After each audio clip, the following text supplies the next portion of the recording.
Welcome to URL Unzip, Reboot and Leave, a podcast about the psychology of everything. Through real conversations with thinkers, doers, and seekers, we explore how humans adapt, evolve, and thrive across migration, entrepreneurship, healing, culture, and the search of meaning.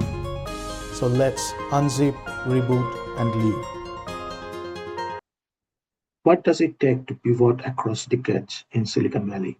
Today, our guest, Jyoti Kukreja, is an immigrant engineer with an MBA from UC Berkeley and Masters in Electrical Engineering from University of Southern California.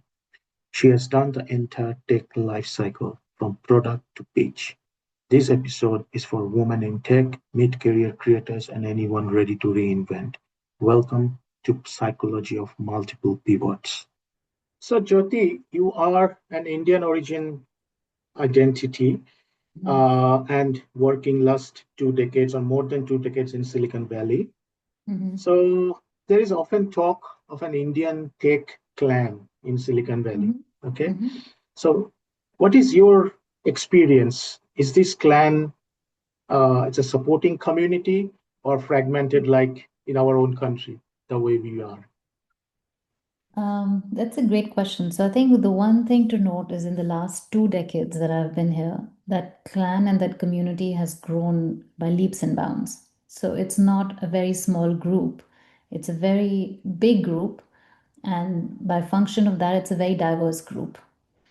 And with diversity, there obviously always comes a sense of belonging when you're with people who are either like-minded or with similar backgrounds. Maybe they come from similar communities. So I think it's just human nature, and by function of that, there tend to be cliques because and those cliques may not just be, where they grew up and what backgrounds they come from, but even in the last few years or decades that they work together, right? Like I have a very strong clique with people that I worked with in my previous companies. And it just so happens that a lot of them, if not most of them, are Indian. So, yeah, to answer your question, yes, it's a very big community. It's a very thriving community and it's constantly growing. Okay. Uh, like because I'm in Melbourne, and what I observe here in Melbourne or in Australia in general, where there are very like too much concentration of any particular clan, that can Mm-hmm. be Chinese, that can be Indian or Greek or whatever. People don't need to feel go out and assimilate as such. Mm-hmm. In Silicon Valley also, I have seen in some Indian communities they like to going with each other more. Uh, Mm-hmm. you experience that, or it's getting more and more because more and more options are there now? Yeah, I think it's exactly that, right? You have the option of not putting yourself out of your comfort zone. So if I speak a certain, not just language, but if I have a certain accent that I speak with, and I hang out with a set of people who understand my accent, and this is a set of people that I work with, and this is my professional and very soon becomes my personal setting as well. There is no need for me to now put myself in a situation where I have to learn a different way of conversing or I have to talk about a sport that I haven't grown up on. I don't need to talk about baseball. I'm very happy hanging out with people who are talking about cricket, right? It's something as simple as that. So just by the function of the fact that there are enough people in my ecosystem who talk cricket and they are just as passionate about IPL, that I don't really need to go and talk about NBA in a setting where I now need to kind of put myself there. Having said that, there are some people, and a lot of them actually, not just some, who make that effort. Because ultimately it boils down to an effort, and are you willing to put that effort in or not? But there are people who do put in that effort. They do learn about those sports. They do learn about different cultures, and they do like it. And those cultures are also very accepting. It's just like if I am a part of a very strong Indian circle, and somebody who's a Native American and they want to learn about Indian culture, I'll feel very honored, and we would obviously embrace that person or embrace that family, right? So in a very similar way, it's not that it's being blocked or it's from a lack of access. It's just convenience. So if people Mhm. tend to stick and just be in their own circles. It's because it's convenient and you don't have to make that much of an effort. So it does happen. I think it's just, again, like I said, it's more human psychology. And the minute you throw in family and children and all of that, you've kind of, if we've grown up a certain way and with certain values and certain circles, when you leave the country, you somehow want to recreate those. I always tell, and I've frequently noticed is immigrants tend to be more tied to how things were done culturally than people in India, right? Because it's like we're in a time capsule, you know. So if I left India in the year 2000, for me, India is what it was in 2000. So every year I go back, go and try and eat at the same restaurants, I shop at the same places, but I'm the only person who's trying to do that. People who are living in India are not trying to do that. They moved on, they're living in 2025. So I think all of those kind of nuances of how we like to replicate things that are familiar to us plays into this. So there's a reason why people tend to do that. It does definitely happen, but you'll find it also depends on the profession. Like if you go into professions like engineering, where there's a very heavy Indian talent, you tend to see that more. And I'm not meaning to typecast it, but I'm just kind of stating as I see it. But if you're in a profession which is more outward bound, which involves more travel, then you'll tend to assimilate a little bit better and a little bit more. Because again, there's a requirement for you if you want to be successful, then you'll just have to put yourself in that situation. Makes sense. Makes sense. So, do you think the Indian tech community, okay, tech Mhm. community, I'm specifying because they are probably earning much more, opportunities are hanging around with a lot of more Mhm. successful people, so to speak, still carries that age old expectations or blind spots around caste, religion, gender? Mm, I think at a very subtle level, maybe so, but I'd say 5% maybe so, 95% not. And I think, again, this is also a reflection of where our own country, where I come from, India has progressed, right? At least in the metropolitan areas. So I think what you see in the Bangalores and Hyderabad and Punes of the world, where it's a very diverse mix of people. I think what we see here is actually, I mean, it's like, it's like art and it's like movies and reality, right? It's all kind of a reflection of each other. I think that way, it's a very similar community here as well. Caste and race, I would like to think no. At least I have not experienced it myself. As far as gender goes, I don't think that's limited to one particular community. I think gender it transcends more than political boundaries. It transcends generation. So that's a generational a challenge or a generational, upheaval that's kind of been in play over decades and years. So I think that one is kind of a subtle one that exists, but I don't think that has anything to do with the Indian diaspora here. Is there any unspoken challenges that Indian professionals face in Silicon Valley, and especially during their mid career or when they are kind of in a leadership role or starting to getting into leadership role?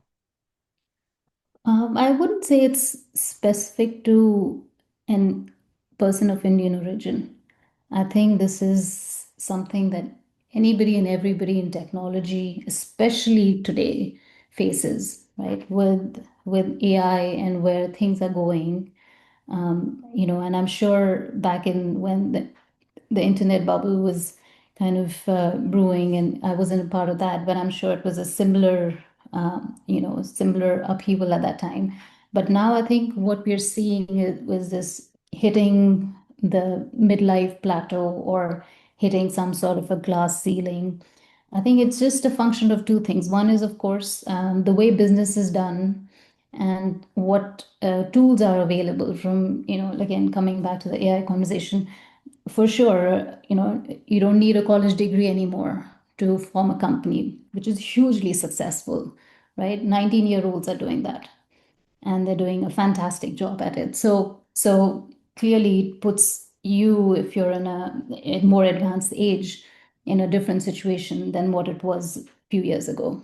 So, and I don't think that's limited to the Indian diaspora. That's actually true for any tech professional. So I think how you kind of deal with that and how you pivot, coming back to a theme of pivoting, is very very critical, and that's true for, it doesn't matter if you're a woman, or it doesn't matter if you're of Indian origin. None of that matters. I think that that situation and that pivot is essential for no matter who you are in technology. So it's a technology specific problem or whatever the way The it way I is. see it. And then, the other way of looking at it is even if you leave that out, it's every company, every business is a pyramid, right? There are way more people at the entry level, and then as you keep going up, there'll be less and less people. There's usually one CEO, and above him is or her is the board. But the leadership, the number of positions that are open in leadership are obviously lesser than the number of positions that are open for people, who are more earlier on in their careers. So just by function of that, if you're climbing the ladder, so to speak, then the competition is way more fierce, and there are way more people vying for the same positions. And if you've kind of done that over the years and you found your way up, you'll keep hitting more and more competition. You'll keep getting more and more sucked into political and political internal politics, as you say, right? Those kind of situations, because of course there are less seats. It's like, you play musical chairs. As the game advances, it gets more competitive, because the number of chairs keep getting lesser. So I think it's just a function of that as well. Another thing, what I am observing in Australia, because you and me both are, we are in like mid 40s or late Mm-hmm. 40s in that age group. Okay, few of us, we are lucky that, all these joblessness, this thing, that thing happened earlier in our career. For some, Mm-hmm. they feel they are lucky, nothing happened. And few of my friends, they are in their mid 40s and suddenly lose job first time in their life. Mm-hmm. And they have bloody no clue. Mm-hmm. And what is very like very fearful is they probably worked in one or two companies in last 2 decades. Mm-hmm. In one sense, they are also not, they lost their skill to become employable again. Mm-hmm. Is it a worry in general in tech companies? I mean, how many times you can upskill yourself? There is a limit, right? Yeah. No, I think at some level you go with, because everybody, like, we earlier we were talking about, just mental health and all of that, right? But I think just kind of the and spirituality, actually, more than that, right? The thing is, look, we all born with our own unique lifelines and our own unique destinies, right? So if somebody is in the same job for 25 years, whereas somebody like myself who cannot do the same thing twice, I start getting, it's not just a function of how I planted it. It's also a function of how the universe planted it, right? So I feel that if somebody stayed in the job for 20, 25 years, first of all, I'm envious that they're so stable and they were so content. I'm envious of that contentment. But having said that, I don't think I would have ever lasted in that situation. So even if I had the best job in the world, I could not do it for 20 years. Uh, And if somebody promises me that today, I will very, very respectfully and politely decline, because I know I will not be able to do it. So I think everybody is built differently. Everybody is dealt a different hand. Maybe somebody in my situation would have not wanted to be in the same position for 20 years, but they probably would have still done it for the sake of their family or whatever is their situation. So I think to each their own, right? And I think whatever you are, as I said, whatever you're dealt with, at some point you just have to very respectfully accept it and be grateful for it. you actually worked with VCs or VC Mhm. organizations. A few layman questions around that. Please. Where this money coming from? like from an outsider, we talk, we listen to this like billions and trillions of dollars, and what, I mean, where are they coming and how they, all these like, VC companies, they are manipulating, not manipulating, like, bypassing that too. Yeah, yeah, yeah. Please shed some light on that. Yeah, that's a great question. And every VC firm is very unique. The one I was with was also very unique in terms of who was their LP, right? LPs is basically people who fund these funds. But in some cases, like if you're a VC arm for say a Salesforce, then obviously Salesforce is your funder, and it's their money that you are investing in different startups, right? And most of these big companies have their own VC arms. Microsoft has their own, ServiceNow, whatever. So they all have started to kind of do that now. So there's that. And they're also VC firms, right? They all are VC arms for these corporations. I think your question is more for the more the ones on Sand Hill Road, which is so for them, it's a combination. You will have They could be very high net worth people who would then become general partners, and then they start investing some of their own. So whoever joins those VC firms, and this is how it was done traditionally. It's evolved and moved in different shapes since then. But traditionally, that's how it would be. Okay, there are five very high net worth professionals or individuals. They would come together and say, okay, let's each of us pool in, X amount of dollars, and then we'll start investing, right? So it's their own money, or it would be money of people in their ecosystem.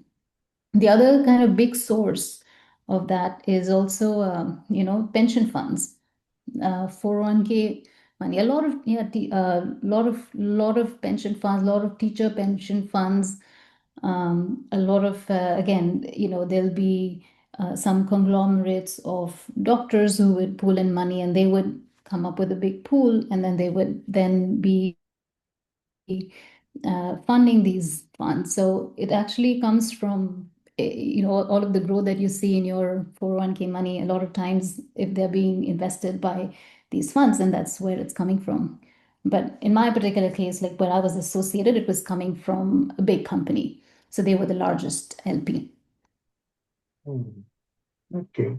So, like all these high net worth individuals, is it Mhm. like, 100 million plus, or that depends? Like some of only billion dollar people are also there, and It something depends. It doesn't, depends. no, they're Okay. not, yeah, it really depends. And then also, one way of looking at it is as you look at companies, how are they some seed companies and earlier stage companies? When, for example, when they're starting off and they're raising seed investment dollars, or sometimes even Series A and beyond, instead of going the traditional VC route, where of course you'll have to be paying management fees and all of that. And VCs are very aggressive in terms of how the terms are laid out in the term sheet. What they do is they'll open it up to individuals, and those investments could be as low as, in a few tens of thousands of dollars. So it doesn't really mean, so for, that will then open it up to many individuals, right, who'd be able to afford. Or they would say, our minimum is $500,000. I'm just throwing it out there. In which case, a bunch of people would then pool and then collect that much. And then you'll have many of such smaller pools. So, one is, of course, you had a good question, which is where's the money coming from for VCs? But I think what's also interesting is how are a lot of the new startups looking to seed or even raise Series A, and then they do these continuous investments by doing a crowdfunding, so to speak. So, instead of going in and taking a big check from one or two VCs, you now have multiple investors in the company. Right. So that's also becoming very prevalent. Right. Right. So that means like when someone is wants to raise money, sometimes they are talking to those partners, sometimes they're talking to just an employee of that organization, sometimes Mhm. they're talking to much lower employee in the whole ecosystem and blah blah blah. Mhm. What they look for and like how they make decision that okay, I mean we will spend so and so dollar to this company. I'm sure it's not one meeting thing. It's not a one Mhm. line decision. A lot of Mhm. communication happened, but Mhm. like, is there What's any? the Yeah, I think it's things that you would imagine. There's no secret behind what you think, right? It starts with, of course, who's the founding team? Like, what kind of a background do they come from? Do they have they done something similar in the past, right? Have they successfully launched, scaled, and exited companies? Right. So it's things that you would imagine now, and then of course, how unique is the problem that they're solving? How unique is the product? How are they differentiated with other products who are or other companies who are trying to do something similar? You do your due diligence by talking to their customers. You do their due diligence also by introducing them to new customers and then getting feedback. You know, so it's nothing. There's no secret or there's nothing behind the curtain that you wouldn't imagine. So it's a typical thing of which you would do even if you were onboarding a new employee, right? You do a background check. You'll talk to the ex-employers. You'll talk to the ex-colleagues. It's very similar where you would say, okay, this is the product. What's the background of the company? And then of course it comes down to the spreadsheets and the financials and the cap tables. How have they scaled? What's the employee retention for the top talent? How have the numbers, what's the growth rate? That's a very important thing, very important metrics, which is fine. Are you growing 20% year over year? Are you growing 120%? Right. So all of those things kind of have a big role to play. this question is typically for me or people who are Mm-hmm. like in the same boat, Mm-hmm. which is I'm trying to attract VCs in US specifically Mhm, and mainly in mhm, Silicon Valley. mhm, Is there any like what kind of strategies we should, apart from just pinging and talking to them and emailing them, mhm, maybe physically going there a couple of times of mhm, more, whatever. Uh, is there any? Okay, can you tell me few of these strategies which we can build more traction towards them? mhm. I think it's very similar to somebody looking for a job, which is you get creative. So if you were to write a very traditional cover letter and attach a resume, and if you're applying for a position, so let me back off. So if you're applying for a position, you upload your resume, that's great. But now if you add a cover letter, that means you've taken more of an interest and you've effort, right? Now if you get even more creative and you attach a testimonial from a customer, and of course now you're kind of, it becomes more real, right? So I know Gautam's built a fantastic product and you say you have this much revenue, but if you actually tell me and you give me access to your customers, it means that I can very quickly have that conversation and know how much weight what you say holds, right? So those kind of creative ways of getting attention always work. And of course, leverage your ecosystem, leverage your friend circle. If they have a personal connection into somebody, because end of the day, even VCs are human beings and they also have, it's like a very typical sales cycle where you tend to, in sales they say, right, you may have the best product, but at the end of the day you buy from somebody whom you like.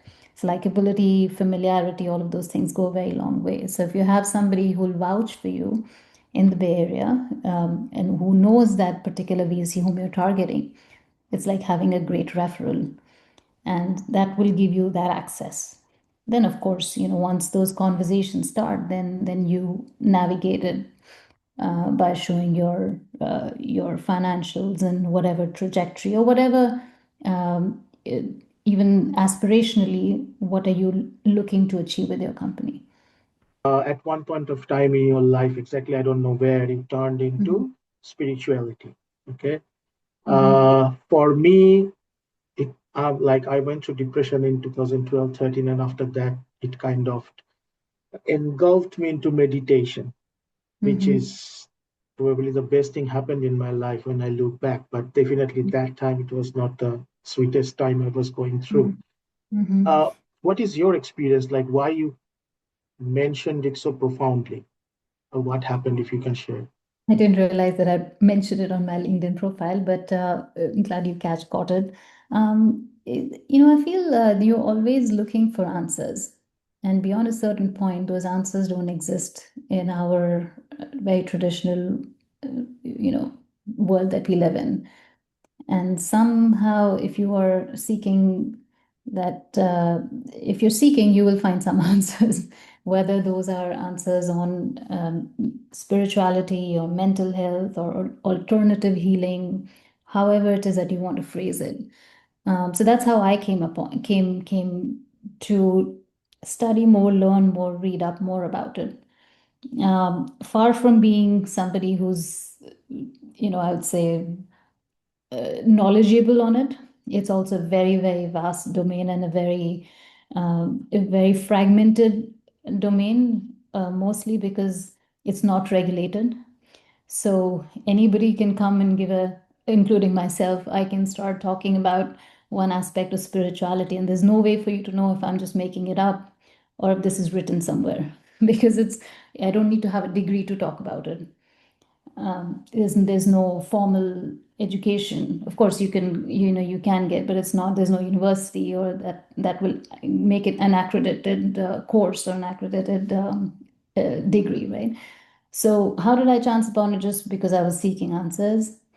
And of course, growing up in a country which is very deeply rooted in spirituality and religion, and so I've always been exposed to it.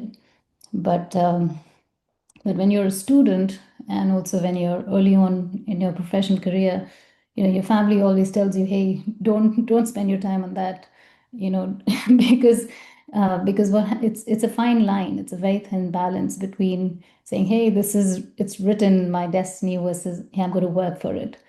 And we've always been taught the value of hard work, and it's counterintuitive if you say it's written, but on the other side you're saying make sure that you get good grades in your 12th, right?